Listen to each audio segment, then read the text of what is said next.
इस विश्व में सबसे भयंकर शत्रु यदि कोई है तो वह मिथ्यात्व रूपी शत्रु है। आचार्यों ने शास्त्रों में कहा है कि कोई व्यक्ति यदि विष का सेवन करता है, जहर का सेवन करता है और यदि उसकी मृत्यु भी होती है तो एक बार ही मरेगा वो। लेकिन जहर का सेवन करने वाला मरेगा ही ऐसा कोई नियम नहीं, वो बच भी सकता है। अग्नि में प्रवेश करने वाला व्यक्ति मरेगा ही ये कोई नियम नहीं, लेकिन मरा भी तो भी एक ही बार मरेगा। किसी व्यक्ति को सांप ने, हलाहल नाग ने भी काट लिया, वो बच भी सकता है, यदि मर भी गया तो एक बार मृत्यु को प्राप्त होगा। ऐसे ही और अनेक प्रसंगों से भी यदि व्यक्ति गुजरता है तो एक ही बार संकटग्रस्त होता है, एक बार ही मरण को प्राप्त होगा। लेकिन मिथ्यात्व का सेवन करने वाले जीव अनंत बार मरते रहेंगे। जब तक मिथ्यात्व का त्याग नहीं करेंगे तब तक जन्म मरण का दुख भोगते रहेंगे। इसलिए इस विश्व में मिथ्यात्व के कारण ही सभी जीव दुखग्रस्त है। मोह मिथ्यात्व के कारण ही सभी जीव संसार चक्र में फंसे हुए हैं। और ऐसे वहां पर जैनवाड़ी के चातुर्मास में कब सन 1900 कब ईस्वी सन 1915 का पहला चातुर्मास कहाँ? कोगनोली में हुआ। 1916 का दूसरा चातुर्मास कुंभोज में हुआ। 1917 का तीसरा चातुर्मास फिर से कोगनोली हुआ। और 1918 का चातुर्मास जैनवाड़ी में हुआ। फिर जैनवाड़ी के चातुर्मास में क्षुल्लक श्री शांति सागर जी महाराज ने जैन लोगों के घरों में कुलाचार के रूप में, कुल परंपरा के नाम पर, जहां अपन लोग मराठी कन्नड़ में उसको जगली कहते हैं, घर में जो छोटा देवालय बनाते हैं उसमें अनेक प्रकार के मिथ्या देवी देवताओं की उपासना अन्य समाजों के प्रभाव में आकर की जा रही थी। तब क्षुल्लक श्री शांति सागर जी महाराज ने उस समय लोगों को प्रबोधित किया, मिथ्यात्व कितना घातक है इस चीज से अवगत कराया। और फिर बैलगाड़ियों में भर भरा के उन सारे प्रतिमाओं को, उन मिथ्या देवी देवताओं की मूर्तियों को इकट्ठा करके नदियों में विसर्जित कर दिया। शांति सागर जी, क्षुल्लक रत्न शांति सागर जी महाराज ने उस समय लोगों को संबोधित करते हुए उनमें धर्म जागृति की एक चेतना प्रज्वलित कर दी। क्योंकि उस समय धर्म गुरु के नाम पर अनेक भोंदू बाबा लोग लोगों को फंसाते थे, मिथ्या मार्ग में लगाते थे, उनसे पैसे लेना, उनको उनके द्वारा मान सम्मान करवाना, पाद पूजन करवाना, ऐसे अनेक मिथ्या क्रियाकांड करवाते थे। लेकिन लोगों को मिथ्यात्व की दलदल में, मिथ्यात्व की खाई में ढकेल देते थे। अपने स्वार्थ के लिए, अपने जय जयकार के लिए, अपने उन्नति के लिए, अपने भौतिक यश कीर्ति के लिए वो सारे मिथ्या गुरु, मिथ्या कुगुरु लोगों को अपने पीछे अपने अनुयायी बनवाते थे, अपनी इच्छाओं को पूर्ण करवाते थे। लेकिन लोगों को सन्मार्ग दिखाने वाले सच्चे गुरु नहीं थे। तब शांति सागर जी ने लोगों को प्रेरित किया, उनकी चेतना को प्रज्वलित किया। क्योंकि स्वामी समंत भद्राचार्य देव ने रत्नकंठ श्रावकाचार्य में लिखा हुआ है कि इस संपूर्ण विश्व में संसार के प्राणी मात्र का मिथ्यात्व के समान कोई बैरी नहीं है। क्या लिखा है? अपन लोक व्यवहार में क्या कहते हैं? वो व्यक्ति मेरा बैरी है, ये व्यक्ति मेरा बैरी है, वो मेरे शत्रु है, ये मेरे रिपु है, ये मेरे अरि है। ऐसा अपन लोगों को आपस में एक में को शत्रु, बैरी, रिपु समझते हैं। लेकिन समंत भद्राचार्य देव कहते हैं कि संपूर्ण विश्व में संसार के प्राणियों का मिथ्यात्व के समान कोई बैरी नहीं है। मिथ्यात्व जैसा अहितकारी दूसरा कोई भी इस विश्व में नहीं है। और 3 लोक और 3 काल में सम्यक्त्व के जैसा दूसरा कोई मित्र नहीं है। किसके जैसा? सम्यक दर्शन जैसा दूसरा कोई मित्र नहीं है। हमारा हित करने वाला, हित के मार्ग पर बढ़ने के लिए सहायता करने वाला सम्यक दर्शन जैसा, जिन धर्म जैसा, देवशास्त्र गुरु जैसे सच्चे वास्तव में कोई मित्र नहीं है। लेकिन अज्ञानवश हम सभी लोग भौतिक दृष्टिकोण को धारण करते हुए मिथ्या मतों से प्रभावित हो जाते हैं और उन मिथ्या मतों से प्रभावित होकर के अपना अहित स्वयं कर लेते हैं। कद्दू होता है ना, कद्दू, भोपड़ा, बड़ा भोपड़ा होता है, लाल भोपड़ा, कद्दू, हिंदी में कद्दू कहते हैं उसको। कद्दू के ऊपर छुरी गिरी, चाकू, कद्दू के ऊपर चाकू गिरा या चाकू के ऊपर कद्दू गिरा, विळ्यावर भोपळा पडला किंवा भोपळ्यावर विळा पडला, कद्दू के ऊपर चाकू गिरा या चाकू के ऊपर कद्दू गिरा, नुकसान किसका? कद्दू का ही होने वाला है। इसी प्रकार हम स्वयं अपने मिथ्यात्व के उदय में मिथ्यात्व भाव करें या किन्हीं कुदेव शास्त्र गुरु के प्रभाव से उनकी प्रेरणा से मिथ्यात्व का कार्य करे, नुकसान तो अपना ही होना है। तब शांति सागर जी ने लोगों को बताया कि जिसे आप धर्म मानते हो वो धर्म के नाम पर अधर्म है, जिन्हें आप अपने मार्गदर्शक हितकारक मानते हो वो आपको लूट रहे हैं, वो धर्म गुरु बन करके आपको अधर्म की खाई में ढकेल रहे हैं, आप सतर्क हो जाइए। इस प्रकार उन्होंने लोगों में जागृति लाई और फिर आगे बढ़ करके लोगों के भीतर धीरे धीरे धीरे धीरे धर्म भावना जागृत होने लगी। उसी समय 1918 के चातुर्मास में, कहाँ पर? जैनवाड़ी में। जैनवाड़ी के चातुर्मास में वहाँ जैन बहुल समाज होकर के भी लोगों में बहुत गहरा अज्ञान था। अनेक देवताओं को, कुदेवी देवताओं को पूजते थे, उपासना करते थे, और उसी दरमियान उस गांव में सांपों का उपद्रव बहुत होता था, है ना, सांपों का बहुत उपद्रव होता था। तो उस समय वहां एक अपने जैन व्यक्ति थे, बाबूराव पंढरपुरे।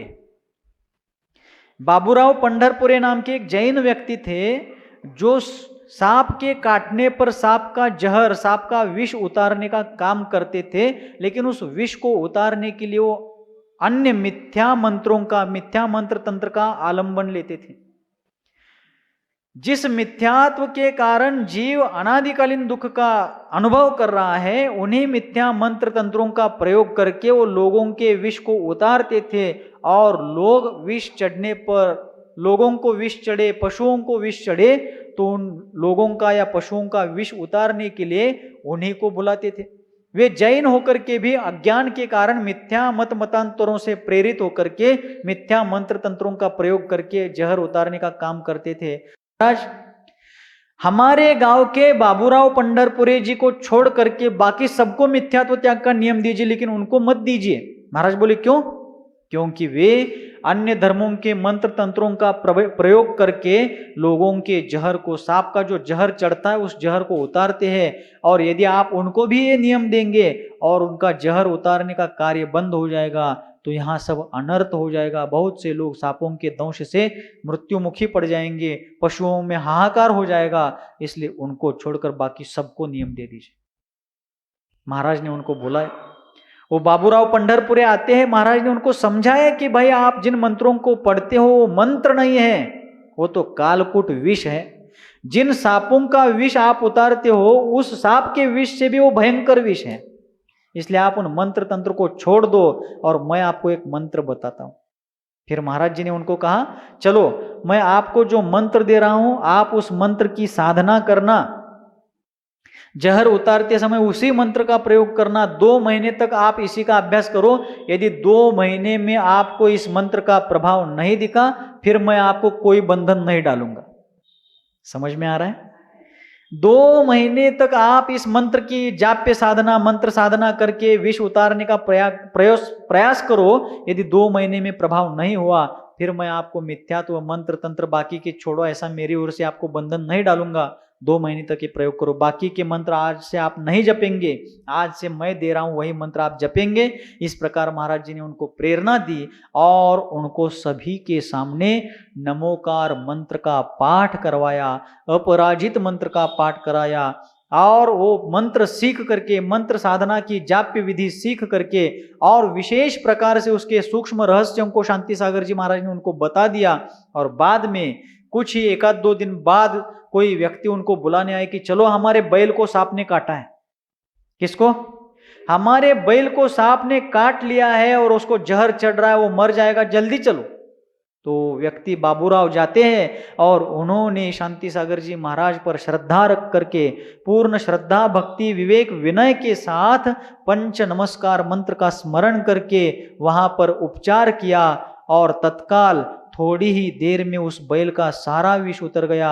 वह बैल विष बाधा से दूर हो गया। उस मंत्र की साधना का और उसके प्रभाव का प्रत्यक्ष अपने आंखों से प्रयोग देख करके बाबूराव पंढरपुरे तुरंत महाराज जी के चरणों में आते हैं और कहते हैं, महाराज 2 महीने के लिए आपने मुझे मोहलत दी थी, लेकिन 2 दिन में ही आपका प्रयोग सफल हो गया। आज आपके आग्रह बिना मैं अपनी स्वेच्छा से आपसे प्रभावित होकर के मरणांत मिथ्यात्व का, मिथ्या मंत्र तंत्रों का त्याग करता हूं और देव शास्त्र गुरु के अलावा, वीतराग देव सिद्धांत शास्त्र निर्ग्रंथ गुरुओं के अलावा अन्य कहीं पर भी मैं शरण नहीं जाऊंगा। इस प्रकार की उन्होंने श्रद्धा भक्ति पूर्वक वहां पर शपथ ली, नियम लिया और अपने अंधश्रद्धा का त्याग किया। पूज्यपाद आचार्य देव ने, समझ में आ रहा है ना, पूज्यपाद आचार्य देव ने अरहत भक्ति, जिसको इरियापत भक्ति भी कहा जाता है, इरियापत प्रतिक्रमण में वो अंतर्भूत है, तो उसमें एक बहुत सुंदर श्लोक दिया है। पूज्यपाद आचार्य देव, जिनेन्द्र देव के प्रति ही श्रद्धान करना कितना महत्वपूर्ण है और अन्य कुदेव शास्त्र गुरु की आराधना कितनी हानिकारक है, इसका वर्णन करते हुए कहते हैं, जन्मोन्मार्जम भजतु भवतः पाद पद्मं न लभ्यम तच्चेत स्वैरम चर्तुन च दुर्देवताम सेवताम सह अश्नात्यन्नम यदि सुलभम दुर्लभम चेन्मुधास्ते क्षुद्व्यावृत्य कवलयति कह कालकूटम बुभुक्षु। उन्होंने कहा कि हे प्रभु, हे वीतराग देव, हे जिनेश्वर भगवान, जिसको अर्थात जिस संसारी भाग्यवान भव्य जीव को आपके दर्शन की भावना हो रही है, जिस मोक्ष प्राप्त करने के इच्छुक व्यक्ति को आपके चरण वंदना करने के भाव हो रहे हैं, वह व्यक्ति आपका दर्शन यदि सहजता पूर्वक होता हो तो आपका दर्शन करे, लेकिन वो व्यक्ति जहाँ रहता है वहाँ यदि उसे आपका दर्शन नहीं होता हो तो रहने दे, लेकिन आपका दर्शन नहीं होता, इसलिए दर्शन की अभिलाषा में अन्य कुदेव शास्त्र गुरु का दर्शन ना करे। जिन दर्शन होत नसेल तर राहू द्या, परोक्ष रूपानं नमस्कार करा, पण देवदर्शनाच्या निमित्तानं कुदेव शास्त्र गुरूंची पूजा अर्चना करू नका। आचार्य पूज्यपाद स्वामी कहते हैं, आपका दर्शन यदि होता है, संभव है, शक्य है, तो आपका दर्शन वो भाग्यवान भव्य जीव करे, लेकिन यदि वो संभव नहीं हो पाता है तो वो आपका परोक्ष स्मरण करे, परोक्ष रूप से आपको नमस्कार करे, लेकिन आपका दर्शन नहीं होने से अन्य कुदेव शास्त्र गुरु की आराधना ना करे। क्योंकि यानी उन्होंने उदाहरण दिया, यदि किसी को भूख लगी है और भूख मिटाने के लिए यदि अन्न सुलभता से उपलब्ध हो तो अन्न का सेवन करके वो भूख को मिटा ले, लेकिन यदि भूख मिटाने के लिए अन्न नहीं मिलता है तो भूख से व्याकुल होकर के कोई भी व्यक्ति अन्न के अभाव में कालकूट जहर का, हलाहल विष का सेवन करेगा? नहीं करेगा। अन्न नहीं मिलता है, इसलिए भूख मिटाने के लिए कोई विष खाता है क्या? नहीं खाता है। इसी प्रकार ऐसे किसी क्षेत्र में कोई श्रावक, कोई जैन व्यक्ति रहता है जहां जैन मंदिर नहीं है, जिन देव का दर्शन सुलभ नहीं है, तो परोक्ष रूप से आपका दर्शन करे, लेकिन यदि दर्शन आपका नहीं मिलता है तो परोक्ष रूप से दर्शन करते हुए अपने वृत्ति में, चित्त वृत्ति में आपके प्रति श्रद्धा भक्ति का भाव गाढ़ा करे, लेकिन दर्शन की लालसा से अनायतनों का दर्शन, कुदेव शास्त्र गुरु का दर्शन भूल कर भी ना करे। देखिए, ये है जैन दर्शन, ये है पूज्यपाद स्वामी का उपदेश। आज अपन लोग अज्ञानवश अपने जीवन में आने वाली समस्याएं, आर्थिक समस्या हो, पारिवारिक समस्या हो, शारीरिक समस्या हो, करियर संबंधी समस्या हो, किसी भी प्रकार की समस्या हो, तो अपने बहुत से साधर्मी जन अज्ञानवश और अन्य लोगों के प्रेरणावश कुदेव शास्त्र गुरु की उपासना करते हैं। जिन देवी देवताओं को कोई शरण नहीं है उनको जैन लोग ही पाल रहे हैं। कितनी ही जगहों पर ऐसा हो रहा है, लेकिन ये बहुत गलत है। अन्य धर्म की, अन्य संप्रदाय की निंदा नहीं चल रही है, सत्यार्थ धर्म की यहाँ पर अर्चना आराधना चल रही है। सत्यार्थ देव शास्त्र गुरु के स्वरूप का यहाँ पर मंथन किया जा रहा है। इसलिए हम लोग यदि जीवन में संयम नहीं धारण कर पाए तो अपनी वो कमजोरी है, यदि धारण कर पाए तो जितनी शक्ति उतना संयम धारण करे, लेकिन सम्यक्त्व के बारे में नो एडजस्टमेंट।